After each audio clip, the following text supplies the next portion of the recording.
Ceux qui sont appelés à la réussite. En un mot, ceux qui sont appelés à réussir. Au nom du Père et du Fils et du Saint-Esprit. Amen. Ce matin, comme tous les lundis, nous abordons des questions sur la réussite, la motivation, la prospérité, la bénédiction, l'entrepreneuriat. Ce matin, bienvenue au lundi de motivation en ce 8 juin 2026. Vous avez entendu le thème, ceux qui sont appelés à réussir. Autrement dit, le thème peut porter à polémique, comme s'il y avait une classe de personnes qui étaient appelées uniquement à réussir. Oui, c'est ça. C'est ça même, c'est bien ça. Pour réussir, il faut avoir ce que j'appelle des aptitudes. Pour réussir, il faut avoir ce que j'appelle une orientation. Alors, lisons les Écritures en 2 Corinthiens chapitre 8e. Je lirai le verset 11 du chapitre 8 et le verset 12. Donc, ça fera la deuxième lettre de Paul aux Corinthiens, chapitre 8, verset 11 à 12. Frères et sœurs, ce matin, je veux que nous puissions nous disposer. Je désire que nous puissions écouter la parole de Dieu. Écoutons. Et maintenant, allez jusqu'au bout de la réalisation. Comme vous avez mis votre ardeur à prendre cette décision, ainsi donc, vous irez jusqu'au bout, selon vos moyens. Car il y a de l'ardeur, on est bien reçu de ce qu'on a, peu importe ce que l'on n'a pas. Frères et sœurs, disposons-nous. Le Saint-Esprit va nous parler ce matin. Je souhaite que tu sois à l'écoute et que Dieu te fasse du bien. On y va? Let's go. C'est parti. Hey! Frères et sœurs en Christ, le test est clair. Et maintenant, allez jusqu'au bout de la réalisation. Comme vous avez mis votre ardeur à prendre cette décision, la décision d'aller au bout, la décision d'entreprendre, la décision de réussir, la décision d'être heureux, la décision de ne pas être un pleurnichard, la décision de ne pas être une défaitiste, la décision de ne pas être une personne qui toujours pleure, la décision de ne pas être une personne qui toujours se lamente, la décision de ne pas être une personne qui passe son temps à pointer du doigt les autres, la décision de réussir, en somme, la décision de se démarquer, la décision d'être quelqu'un dans sa vie. Frères et sœurs, vous savez, je dis toujours, le monde ne te donnera pas ce que tu veux parce que tu pries. À côté de la prière, tu te dois de poser des actes, tu te dois de poser des actions. C'est pourquoi Paul dit que la foi sans les œuvres, elle est morte. Autrement dit, tu peux avoir la foi, mais ta foi peut être une foi morte. En plus précisément, une foi qui n'est pas dans l'action est une foi qui est morte. Elle est là, mais elle est morte. Donc la foi, dans la compréhension de Paul, se doit d'être en opération. Autrement dit, notre croyance en Dieu se doit d'être en opération. Mieux, si nous voulons avoir accès à la vie éternelle, nous devons pouvoir marcher selon les principes de Dieu. C'est la même chose. Si nous voulons également réussir, nous devons nous aussi nous mettre en mouvement. Jésus a donné cette parabole. Il dit qu'il y avait un homme, il devait voyager. Il a appelé ses serviteurs. Et les Écritures disent qu'il a donné à chacun selon ses capacités. Le serviteur a donné, le maître, a donné à chacun selon ses capacités. Quelles sont tes capacités? Qu'est-ce que tu es capable de faire? Toi qui écoutes la semence matinale tous les jours, arrête d'être trop spirituel et ne pas être dans l'action. Si tu veux réussir, si tu veux être à la tête, si tu veux réaliser des choses, si tu es appelé à la distinction, alors tu te dois d'être en opération. Tu te dois d'être en action. Ce matin, je veux aborder avec vous 4 attitudes des personnes qui sont appelées à réussir. Oui, 4 choses. Il y en a plusieurs, mais je donnerai 4. Ces 4 choses, je souhaite que tu les imprimes dans ton esprit. Je souhaite que tu les écoutes attentivement. Frère, le tout n'est pas que prière. Je me vertue à expliquer à mes frères et sœurs que la vie chrétienne, ce n'est pas seulement que la prière. Parce que l'Église souhaite que nous, chrétiens, nous puissions également aller dans des sphères et conquérir des sphères comme quoi? Comme la politique, comme quoi l'entrepreneuriat, comme quoi les affaires, Comme quoi, certaines entités, les chrétiens doivent être à la tête. Directeur des impôts, directeur des finances, ministre des finances. Les chrétiens, nous devons aller sur des terrains. On ne va pas seulement rester là pour dire que nous prions. Hey, écoutez-moi bien. L'homme qui est venu demander le corps de Jésus-Christ, la Bible dit que c'était l'un des disciples de Jésus-Christ dans le secret. Il s'appelle Joseph d'Arimathie. Joseph d'Arimathie n'était pas un pauvre. Joseph d'Arimathie était un riche. Il était multimillionnaire. Oui, il était un homme riche au point où le corps de Jésus avait été mis dans un tombeau dans lequel personne n'avait été mis. Oh, je peux peut-être exagérer sur la position de Joseph d'Arimathie, mais c'est en même temps pour te parler. J'utilise cette image pour te dire que tu dois réussir, tu dois te démarquer. Alors, première chose, c'est la volonté de réussir. Tu l'as déjà cerné, la volonté de réussir, la volonté de se démarquer, la volonté d'être à la tête. Tu dois être animé d'une volonté intense, permanente, d'une volonté constante, d'une volonté permanente, insistante. C'est-à-dire que dans ton esprit, là où tu es, partout où tu es, je dois réussir, je dois réussir, je dois réussir. Même si ça n'a pas marché aujourd'hui, je continue. Même si j'ai échoué aujourd'hui, je continue. Je suis en train de parler à des femmes de Locades en présence d'un prêtre. Je suis en train de dire à ces femmes-là, Locades c'est une structure de l'église du Burkina, une structure qui vraiment aide l'église. Je suis en train de parler à des sœurs et je suis en train de leur dire ceci. Vous savez, mes frères, mes sœurs, l'église aujourd'hui compte sur nous. Mais nous devons nous pouvoir nous-mêmes nous démarquer. Nous devons nous-mêmes d'avoir en nous les gènes de la réussite, les gènes de faire des exploits. Nous devons désirer faire des exploits. Nous devons désirer faire des réalisations. Oh, à côté des prières, nous devons pouvoir rêver grand. Nous devons pouvoir désirer réussir. Ce n'est pas méchant. Ce n'est pas méchant. Montrez-moi un test dans l'église. Montrez-moi un verset biblique qui dit que réussir, vouloir réussir est démoniaque. Montrez-moi un texte dans l'église qui dit que rechercher la prospérité spirituelle, la prospérité matérielle est un péché. Non, l'église est prudente, l'église met des balises, l'église nous conseille, l'église nous oriente, mais nullement l'église nous interdit d'accéder à des postes de responsabilité. Bien au contraire, l'église nous encourage. Donc la première chose, il faut que tu sois animé. Il faut que tu sois animé en somme d'une rage de réussite. Il faut que tu sois animé en somme permanemment d'une voix, d'une motivation qui te dit que toi tu dois réussir. Toi tu dois réussir. Deuxième chose que je veux partager ce matin. Écoute, peut-être que ce message-là, tu n'as pas bien écouté, mais je veux te demander de bien écouter. Parce que il y a des messages qu'on entend à certains moments de la vie. Deuxième chose, chaque année, tu te dois de progresser. Oui, la progression, elle doit être quantitative. C'est-à-dire quoi? Chaque année, là, tu dois passer d'un point à un autre point. Obligatoirement.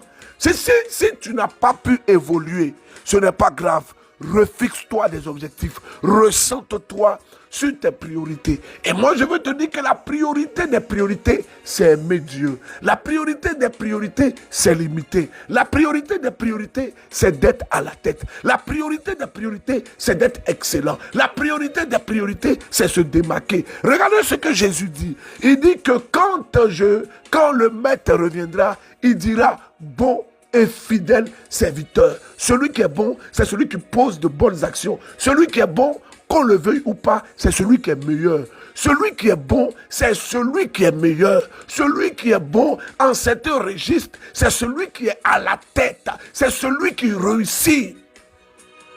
Tu te dois de réussir. Tu te dois de réussir. Tu te dois de réussir. Je dis que tu te dois de réussir. Troisième chose, les finances. L'argent. L'iridi. Ake. Wari. Monnaie. Sika. L'argent. L'argent est essentiel. L'argent. L'argent. Quelqu'un disait que l'argent ne fait pas le bonheur. Oui, c'est vrai. L'argent ne fait pas le bonheur. L'argent contribue pleinement au bonheur. Mais l'argent, dans certains cas, peut créer le bonheur. Dans certains cas, peut créer le bonheur. L'argent contribue justement au bonheur. C'est pourquoi dans la vie, notre relation avec l'argent doit être une relation soignée. En ce troisième point, je me permets de vous donner 3 points.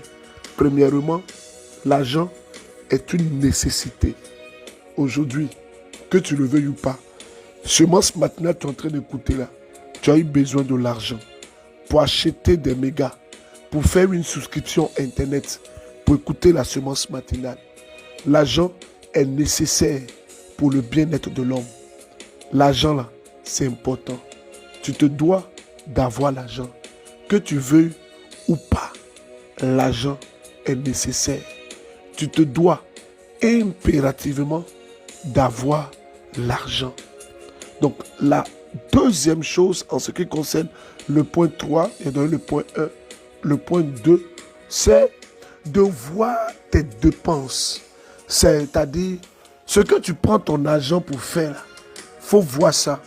Pour inscrire cela dans ce que j'appelle l'ordre des priorités en ce qui concerne les finances, tes dépenses, tes besoins. Ce que tu prends ton argent pour faire là, doit passer en revue, doit être passé en revue. C'est-à-dire que ce que ton argent fait doit faire l'objet d'une attention particulière. Il y a des choses que tu prends ton argent pour faire là, c'est même pas nécessaire. Il y a des dépenses que tu fais, ce n'est pas nécessaire. Toujours parlant de l'argent, j'aborde maintenant le troisième et le dernier point en ce qui concerne ce point 3, l'argent. L'argent doit être épargné et investi. Autrement dit, tu dois rechercher de l'argent pour garder. Et quand tu gardes, tu dois prendre cet argent pour réaliser, pour faire des choses qui vont rapporter. Quelqu'un a chanté ici, l'argent appelle l'argent. Je ne sais pas si vous connaissez cette chanson-là. L'argent appelle l'argent. Ce matin, je veux que tu m'écoutes attentivement. Je vais aborder le dernier point, mais je ne peux pas aborder ce dernier point sans ne pas vous jouer ce cantique. Ce cantique de la chante Inès de la Miséricorde que vous connaissez bien. Je rappelle que quelque chose va se passer. Ce quelque chose-là, c'est au Zénith de Paris. Zénith de Paris, pour ceux qui sont en Europe, le 5 septembre. Oui, quelque chose va se passer. Il y a un prêtre qui me disait, berger, je suis prêtre à Conakry, en Guinée, mais je vous dis, je serai avec vous le 5 septembre au Zénith de Paris pour adorer le Seigneur. Et il ajoute, berger, je suis né pour briller. Né pour briller dans mon sacerdoce, né pour briller dans ma famille. Hey!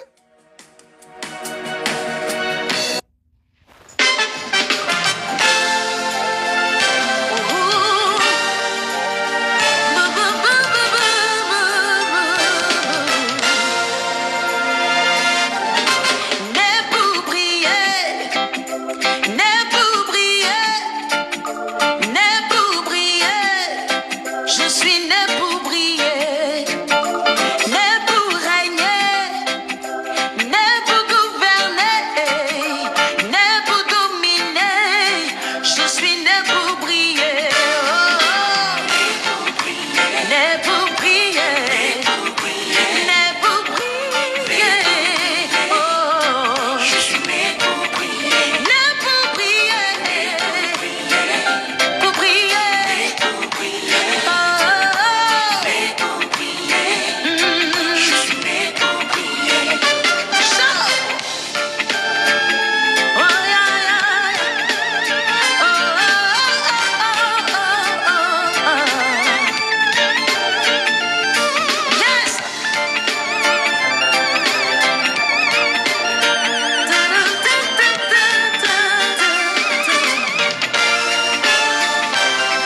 Écoute, je suis un projet dans lequel Christ a investi. Waouh!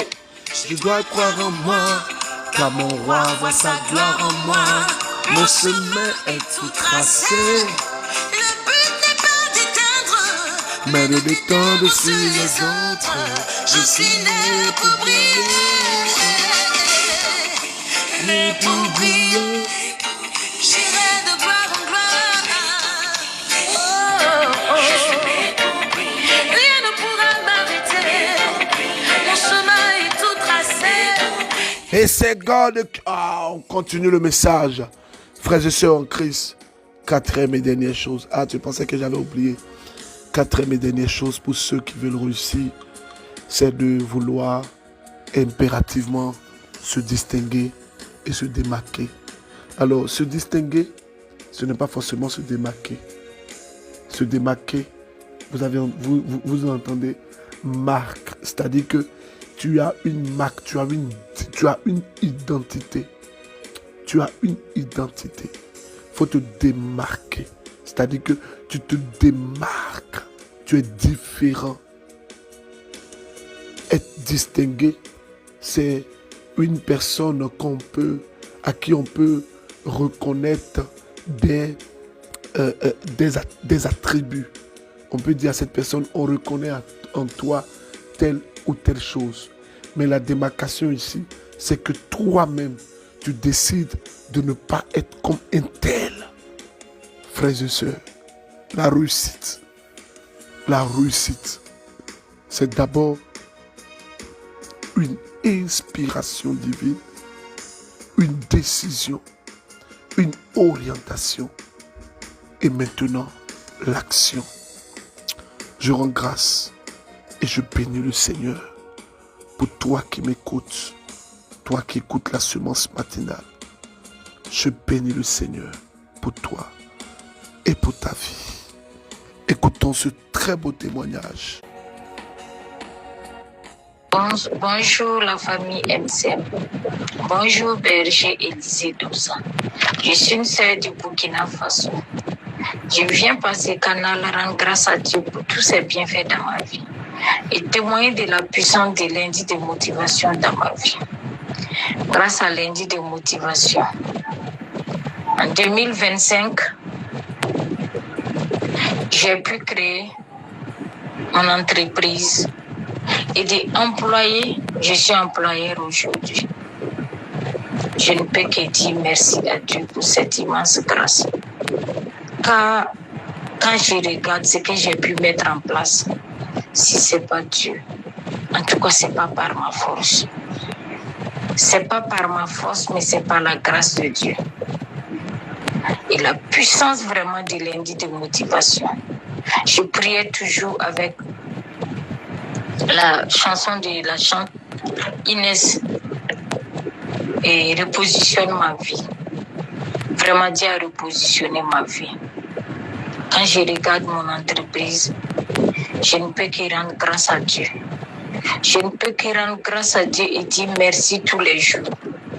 Je viens alors témoigner de tous les bienfaits de Dieu dans ma vie et inviter les uns et les autres à suivre vraiment le conseil du berger et à sortir de leur zone de confort.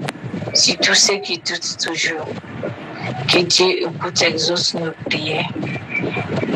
Shalom, j'ai témoigné. Voici un témoignage authentique. Je vais prendre une minute pour parler à mes frères et sœurs du Burkina Faso. Je n'ai pas encore vu un peuple aussi courageux, aussi combattant, oui, que les frères et sœurs du Burkina. Le climat du Burkina est un climat assez aride.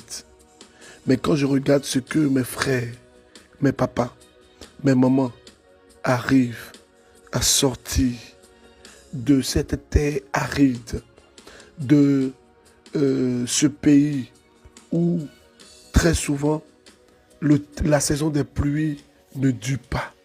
Je suis sans voix. Je suis sans voix. Mes frères et sœurs du Burkina, du pays des hommes et des femmes intègres, je veux me mettre à genoux pour vous féliciter. Excusez, je me mets à genoux. Pour vous féliciter. Vous êtes des champions. Des champions dans votre domaine. Oui, vous êtes des bosseurs. Vous êtes des travailleurs. Mais je veux qu'on fasse encore plus. Je veux qu'on s'investisse encore plus. Parce que Dieu nous attend au rendez-vous de l'exploit. Dieu nous attend au rendez-vous de l'espérance et de la bénédiction. Que le Seigneur, source de toute bonté, nous bénisse et nous garde. Alors, j'ai plusieurs témoignages, mais je vais inviter toutes les personnes. Oui, je vais inviter toutes les personnes qui m'écoutent à envoyer leur témoignage en ce qui concerne les lundis de motivation. Tu envoies ton témoignage. Je vous donne toujours le numéro pour les témoignages.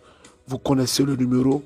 Pour les témoignages, uniquement plus 225 07 47 90 94 98. Vous envoyez l'audio. Vous mettez dans un endroit bien calme. Vous envoyez l'audio. Vous écrivez en bas témoignage. Alors, semence matinale du dimanche 7 juin, fête du très saint sacrement, c'était hier. Qu'est-ce qu'un ostensoir et quelle est sa fonction dans la liturgie et la spiritualité de l'Église catholique? Réponse. L'ostensoir est un objet liturgique précieux utilisé dans l'Église catholique pour exposer l'hostie consacrée qui est le corps du Christ. Le mot ostensoir vient du latin ostendere, qui signifie montrer ou présenter à la vue. Sur le plan liturgique, l'ostensoir est utilisé principalement lors de l'adoration eucharistique pendant les bénédictions du très saint sacrement, lors de certaines processions eucharistiques, notamment la fête du très saint sacrement du corps et du sang du Christ, appelée la fête Dieu, que nous avons célébrée hier. Au centre de l'ostensoir se trouve une partie vitrée appelée la lunule, dans laquelle est placée l'hostie consacrée afin qu'elle soit visible aux fidèles. Théologiquement, l'ostensoir n'est pas un simple objet décoratif. Il manifeste la foi de l'Église en la présence réelle de Jésus dans l'Eucharistie. Son rôle est d'orienter le regard et le cœur des fidèles vers le Christ, réellement présent dans le Saint-Sacrement. Spirituellement, lorsque l'hostie consacrée est exposée dans l'ostensoir, les fidèles sont invités à contempler, adorer, remercier, supplier, se prosterner et prier le Seigneur présent au milieu de son peuple. Frères et sœurs, je vous dis merci. Merci au peuple du Burkina. Merci à mes frères et sœurs. Que Dieu, notre Père, vous bénisse. La question du jour, qu'est-ce qu'une bénédiction solennelle dans l'Église catholique? Quand on dit une bénédiction solennelle, c'est quoi? Cette année-là, c'est catéchèse. Test de méditation, nous serons obligés de méditer 2 Corinthiens, chapitre 8. Que Dieu nous bénisse. Très bonne semaine. Je vous aime. Et vous savez, je veux parler à des personnes qui sont en Europe. Vous devez tout faire pour être au Zénith. Tu es en Europe et puis tu n'es pas au Zénith le 5 septembre. Tu vas rater beaucoup de choses. Au nom du Père et du Fils et du Saint-Esprit. Amen. Je vous aime. Je vous porte dans mes prières. Au revoir.